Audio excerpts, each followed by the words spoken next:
ಈ ವಿಡಿಯೋದಲ್ಲಿ ಸೋಡಾ ಅಥವಾ ಯಾವುದೇ ರಾಸಾಯನಿಕ ಉಪಯೋಗಿಸದೆ ಅಕ್ಕಿ ಹಿಟ್ಟಿಂದ ಬೋಟಿಗಿಂತನೂ ರುಚಿಯಾದ ಕ್ರಿಸ್ಪಿಯಾದಂಥ ಹಪ್ಪಳ ಮಾಡೋದು ಹೇಗೆ ಅಂತ ತೋರಿಸ್ತಿದ್ದೀನಿ. ನನ್ನ ವಿಡಿಯೋ ಏನಾದರೂ ನೀವು ಫಸ್ಟ್ ಟೈಮ್ ನೋಡ್ತಿದ್ರೆ ಪ್ಲೀಸ್ ಸಬ್ಸ್ಕ್ರೈಬ್ ಮಾಡಿ, ಹಾಗೆಯೇ ಲೈಕ್ ಮತ್ತು ಶೇರ್ ಮಾಡಿ.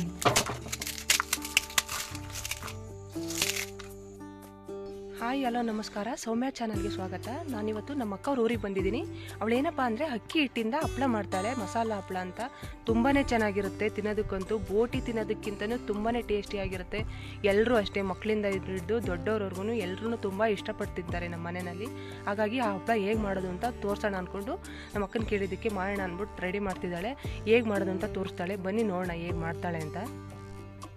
ನಾನಿಲ್ಲಿ ಅಕ್ಕಿ ಹಪ್ಪಳ ಮಾಡೋದಕ್ಕೆ ಮೊದಲನೇದಾಗಿ 4 ಬೆಳ್ಳುಳ್ಳಿ ತೊಗೊಂಡಿದ್ದೀನಿ, 9 ಈರುಳ್ಳಿ, 30 ಹಸಿಮೆಣಸಿನ್ಕಾಯಿ ತೊಗೊಂಡಿದ್ದೀನಿ, 50 ಗ್ರಾಮ್ ಶುಂಠಿ, ಅರ್ಧ ಕಟ್ ಕೊತ್ತಂಬರಿ ಸೊಪ್ಪು ತೊಗೊಂಡಿದ್ದೀನಿ, ಹಾಗೆಯೇ ಪುದೀನ ಕೂಡ ತೊಗೊಂಡಿದ್ದೀನಿ. ನೋಡಿ, ಎಲ್ಲದನ್ನು ವಾಶ್ ಮಾಡಿ ಕಟ್ ಮಾಡಿ ರೆಡಿ ಮಾಡಿ ಇಟ್ಕೊಂಡಿದ್ದೀನಿ. ಮಸಾಲ ಹಪ್ಪಳ ಆಗಿರೋದ್ರಿಂದ ಈ ಎಲ್ಲ ಪದಾರ್ಥಗಳನ್ನು ಉಪಯೋಗಿಸಿದಾಗ ನೀವು ಮಾಡೋ ಹಪ್ಪಳ ತುಂಬಾ ಟೇಸ್ಟಿಯಾಗುತ್ತೆ. ಹಾಗೆಯೇ ಈರುಳ್ಳಿನ ಮಿಸ್ ಮಾಡದೆ ಹಾಕಿ, ಈರುಳ್ಳಿಯಿಂದಾನೇ ನೀವು ಮಾಡೋ ಹಪ್ಪಳ ತುಂಬಾ ಟೇಸ್ಟಿಯಾಗಿ ಬರುತ್ತೆ.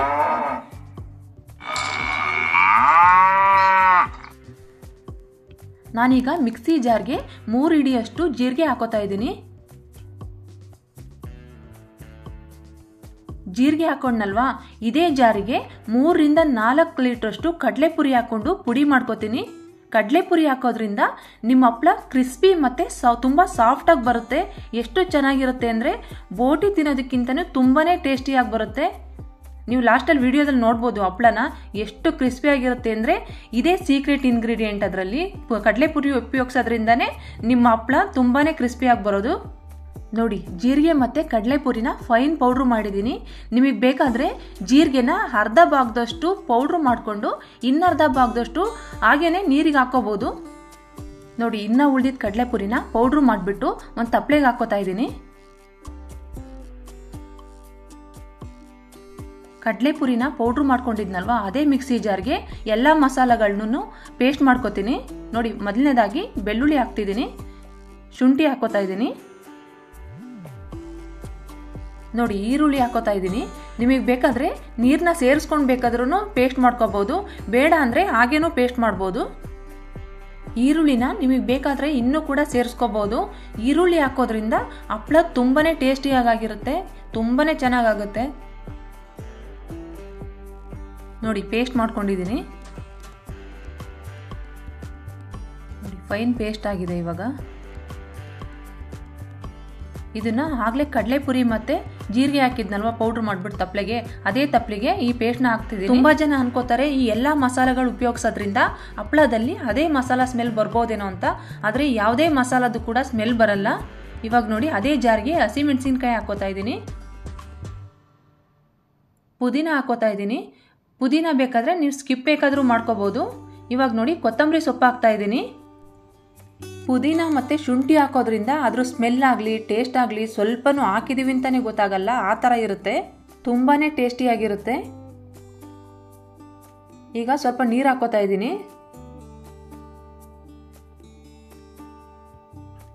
ಪೇಸ್ಟ್ ಮಾಡ್ಕೊಳ್ಳೋಕ್ಕಿಂತ ತಗೊಂಡಿದ್ದೀನಿ. ನೋಡಿ, ಫೈನ್ ಪೇಸ್ಟ್ ಮಾಡ್ಕೊಂಡಿದ್ದೀನಿ. ಪೇಸ್ಟ್ ಮಾಡಿದ್ನ ತಪ್ಪಲೆಗೆ ಹಾಕ್ತಿದ್ದೀನಿ. ಈಗ ಅದೇ ಮಿಕ್ಸಿ ಜಾರ್ಗೆ ಸ್ವಲ್ಪ ನೀರು ಸೇರಿಸ್ಬಿಟ್ಟು ಹಾಕ್ಕೋತಾ ಇದ್ದೀನಿ.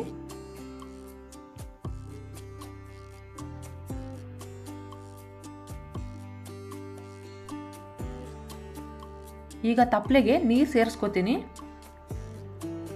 ಸುಮಾರು 1 ಬಿಂದಿಗೆವಷ್ಟು ನೀರು ಹಾಕ್ತಿದ್ದೀನಿ ತಪ್ಪಲೆಗೆ.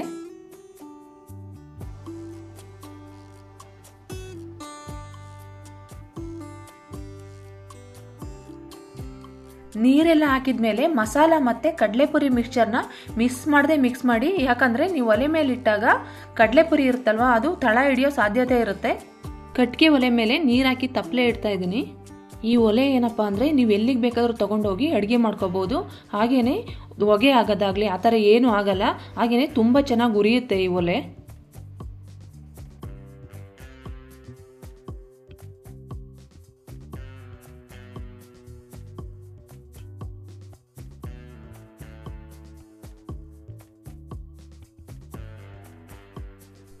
ಮೂರು ಹಿಡಿಯಷ್ಟು ಉಪ್ಪು ಹಾಕ್ತಾ ಇದ್ದೀನಿ.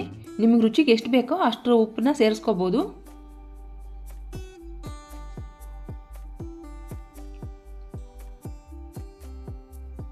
ಬೇಗ ನೀರು ಕಾಯಲಿ ಅನ್ನೋದಕ್ಕೋಸ್ಕರ ತಟ್ಟೆ ಮುಚ್ಚಿಡ್ತಾ ಇದ್ದೀನಿ.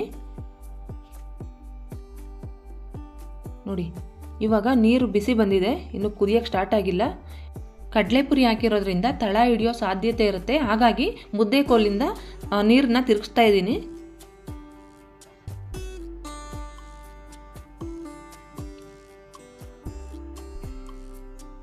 ಈಗ ನೀರು ಕುದಿಯೋಕ್ಕೆ ಸ್ಟಾರ್ಟ್ ಆಗ್ತಾ ಇದೆ. ಅಕ್ಕಿ ಹಿಟ್ಟು ಹಾಕೋತೀನಿ. ಅಕ್ಕಿ ಹಿಟ್ಟನ್ನ ಅದು ತಿರುಗಿಸ್ದಾಗ ಗಟ್ಟಿ ಆಗುತ್ತಲ್ವ, ಅದು ನೋಡಿಕೊಂಡು ಎಷ್ಟು ಬೇಕಷ್ಟನ್ನ ನೋಡಿ ಹಾಕೋಬೇಕಾಗುತ್ತೆ.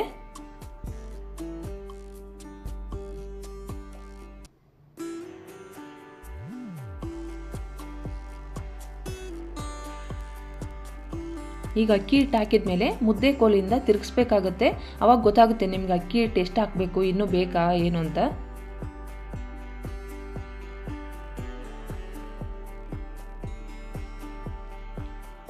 ನೋಡಿ, ಇನ್ನೂ ಸ್ವಲ್ಪ ಜಾಸ್ತಿನೇ ನೀರಿದೆ, ಹಾಗಾಗಿ ಇನ್ನೊಂದು ಸ್ವಲ್ಪ ಅಕ್ಕಿ ಹಿಟ್ಟು ಹಾಕೋತಿದ್ದೀನಿ.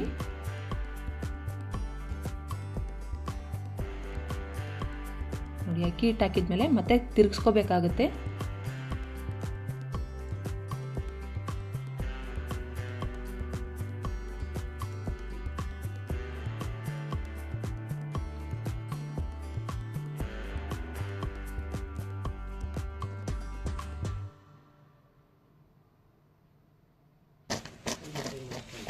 ಈಗ ನೋಡಿ, ಕುದಿಯೋಕ್ಕೆ ಸ್ಟಾರ್ಟ್ ಆಗ್ತಾ ಇದೆ.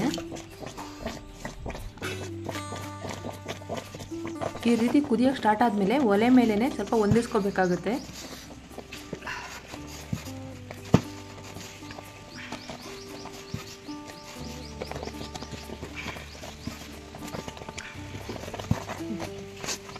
ಮತ್ತೆ ಸ್ವಲ್ಪ ಅಕ್ಕಿ ಹಿಟ್ಟು ಬೇಕಾಯಿತು ಅಂತ ಹೇಳ್ಬಿಟ್ಟು ಮತ್ತೆ ಸ್ವಲ್ಪ ಹಾಕೋತಾ ಇದ್ದೀನಿ. ಅಕ್ಕಿ ಹಿಟ್ಟು ಹಾಕಿದ್ಮೇಲೆ ಕೆಳಗಡೆ ಇಳಿಸ್ಬಿಟ್ಟು ಚೆನ್ನಾಗಿ ಹೊಂದಿಸ್ಕೋಬೇಕಾಗುತ್ತೆ. ನೋಡಿ, ಚೆನ್ನಾಗಿ ತಿರುಗಿಸ್ಬೇಕು, ಗಂಟೇನೂ ಇಲ್ಲದೆ ಇರೋ ಥರ ಚೆನ್ನಾಗಿ ಹೊಂದಿಸ್ಕೋಬೇಕು.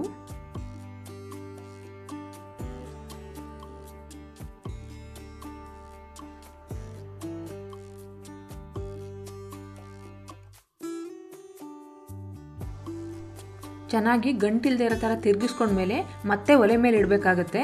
ಮತ್ತೆ ಇನ್ನೊಂದ್ಸಲ ಇಟ್ಟಾಗ ಅದೇನು ಅಂಟೇನು ಬರಲ್ಲ, ಆ ಥರ ಚೆನ್ನಾಗಿ ಬೇಯುತ್ತೆ. ನೋಡಿ, ಒಲೆ ಮೇಲೆ ಇಟ್ಟಿದ್ದೀವಿ. ಒಲೆ ಮೇಲೆ ಇಟ್ಟ ನಂತರ ಒಂದು ತಟ್ಟೆ ಮುಚ್ಚಿಬಿಟ್ಟು ಕಡಿಮೆ ಊರಿನಲ್ಲಿ ಬೇಯಿಸ್ಬೇಕಾಗತ್ತೆ. ಈ ರೀತಿ ಕಡಿಮೆ ಊರಿನಲ್ಲಿ ಬೇಯಿಸೋದ್ರಿಂದ ಮುದ್ದೆ ಅಂಟು ಬರಲ್ಲ, ಚೆನ್ನಾಗಿ ಹದವಾಗಿ ಮುದ್ದೆ ಬೇಯುತ್ತೆ. ಆವಾಗ ಹಪ್ಪಳ ಮಾಡುವಾಗಲೂ ಅಷ್ಟೇ ತುಂಬಾ ಚೆನ್ನಾಗಿ ಹಪ್ಪಳ ಬರುತ್ತೆ, ಸ್ವಲ್ಪನೂ ಅಂಟಲ್ಲ. ನೋಡಿ, ಇವಾಗ ಚೆನ್ನಾಗಿ ಬೆಂದಿದೆ. ನೋಡಿ, ಬೆಂದ ನಂತರ ಮತ್ತೆ ತೆಗೆದ್ಬಿಟ್ಟು ಚೆನ್ನಾಗಿ ಹೊಂದಿಸ್ಕೋಬೇಕು. ಚೆನ್ನಾಗಿ ಸಾಫ್ಟಾಗಿ ಬರೋವರೆಗೂ ತಿರುಗಿಸ್ಬೇಕಾಗುತ್ತೆ. ನೋಡಿ, ಅಕ್ಕಿ ಹಿಟ್ಟೆಲ್ಲ ಸ್ವಲ್ಪ ಸ್ವಲ್ಪ ಕಾಣ್ತಿದೆ, ಅದೆಲ್ಲ ಚೆನ್ನಾಗಿ ಹೊಂದ್ಕೊಳ್ಳೋವರೆಗೂ ತಿರುಗಿಸ್ಕೋಬೇಕು.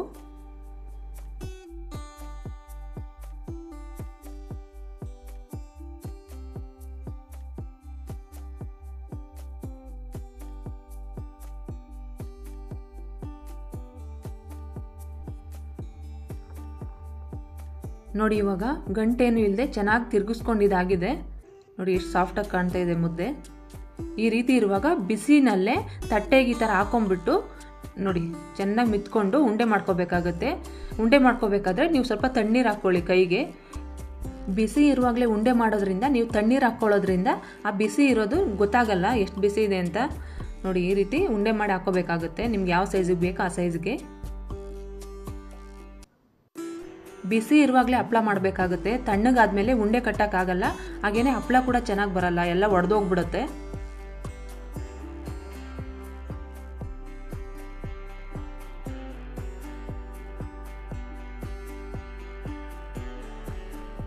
ನೋಡಿ, ಮುದ್ದೆ ಮಾಡಲೇಬೇಕು ಅಂತ ಏನಿಲ್ಲ, ಈಗಿರುವಾಗಲೂ ಕೂಡ ಉಂಡೆ ಕಟ್ಟಿ ಹಾಕೋಬೋದು. ನೋಡಿ, ಉಂಡೆ ಚೆನ್ನಾಗಿ ಬರ್ತಾ ಇದೆ, ಮುದ್ದೆ ಮಾಡಿಲ್ಲ ಅಂದ್ರೂ.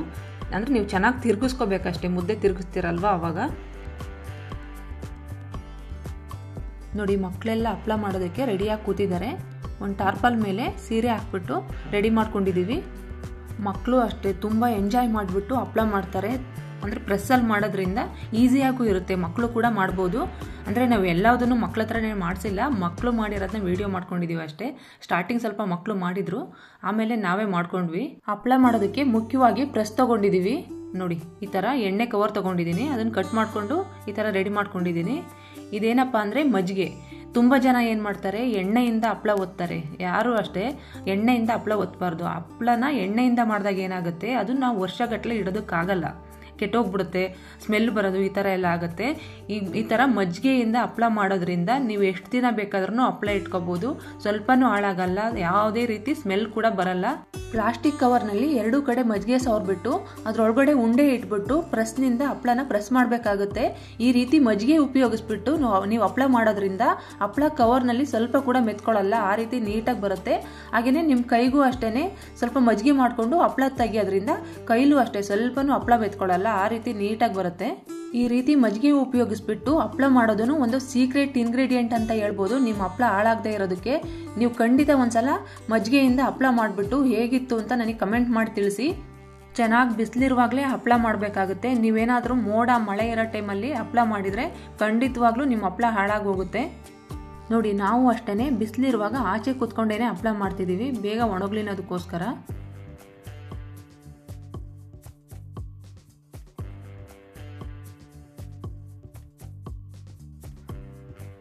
ನೋಡಿ ಈ ರೀತಿ ಹಪ್ಪಳನ ತೆಗೆದ್ಬಿಟ್ಟು ಸೀರೆ ಮೇಲೆ ಹಾಕಬೇಕಾಗುತ್ತೆ. ನಾವು ಸೀರೆ ಫುಲ್ಲಾಗಿ ಓಪನ್ ಮಾಡಿಲ್ಲ, ಅದು ಸ್ವಲ್ಪ ಸ್ವಲ್ಪ ಮಾಡಿದ ಮೇಲೆ ಓಪನ್ ಮಾಡ್ಕೊಂಡು ಬರ್ತೀವಿ.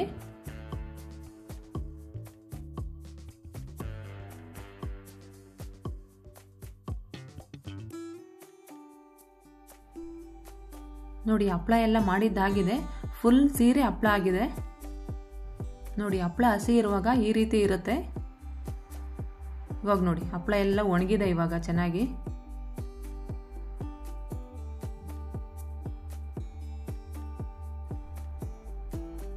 ನೋಡಿ ಈ ರೀತಿ ಒಣಗಬೇಕಾಗುತ್ತೆ. ನೋಡಿ ಈ ಥರ ಸೌಂಡ್ ಬರ್ತಾ ಇದೆ. ತುಂಬ ಜಾಸ್ತಿನೂ ಒಣಗಬಾರ್ದು, ತುಂಬ ಜಾಸ್ತಿ ಒಣಗಿದ್ರೆ ಹಪ್ಪಳ ಎಲ್ಲ ಒಡೆದೋಗೋ ಚಾನ್ಸಸ್ ಇರುತ್ತೆ, ಸೀಲ್ ಬಿಟ್ಕೊಳ್ಳುತ್ತೆ. ಹಪ್ಪಳ ಎಲ್ಲ ಒಣಗಿದೆಯಲ್ವಾ, ಬಾಕ್ಸ್ ಎಲ್ಲ ಇಟ್ಕೋತಿದ್ದೀವಿ.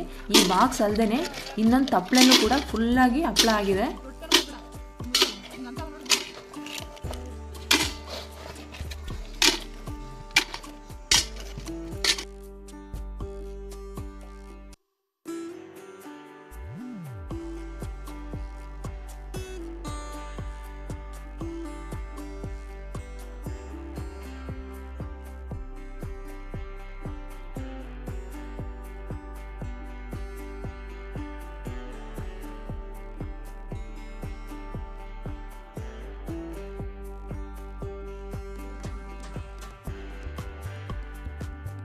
ನೋಡಿ ಎಣ್ಣೆ ಕಾಯಕ್ಕೆ ಇಟ್ಟಿದ್ದೀವಿ.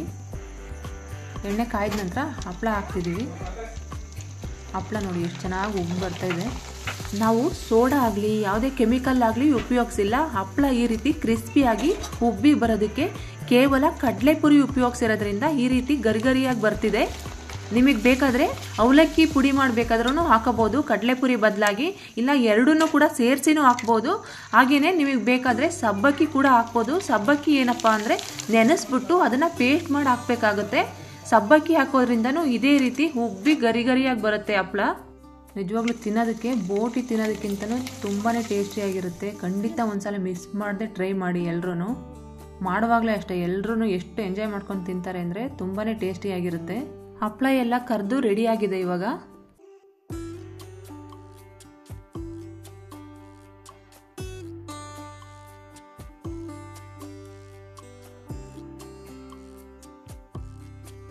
ಹಪ್ಪಳನ ಇವಾಗ ಮುರಿದ್ಬಿಟ್ಟು ತೋರಿಸ್ತೀನಿ, ಅದರಲ್ಲೇ ಗೊತ್ತಾಗುತ್ತೆ ನಿಮಗೆ ಹಪ್ಪಳ ಎಷ್ಟು ಕ್ರಿಸ್ಪಿಯಾಗಿ ಬಂದಿದೆ ಅಂತ. ನೋಡಿ ಎಷ್ಟು ಕ್ರಿಸ್ಪಿಯಾಗಿ ಸಾಫ್ಟಾಗಿ ಬಂದಿದೆ. ಖಂಡಿತವಾಗ್ಲೂ ಎಲ್ಲರೂ ಮಿಸ್ ಮಾಡದೆ ಈ ರೆಸಿಪಿನ ಟ್ರೈ ಮಾಡಿ, ಹಾಗೆ ಕಮೆಂಟ್ ಮಾಡಿ ತಿಳಿಸಿ. ಹಾಗೆಯೇ ಲೈಕ್, ಶೇರ್ ಮತ್ತು ಸಬ್ಸ್ಕ್ರೈಬ್ ಮಾಡೋದು ಮರಿಬೇಡಿ. Thank you.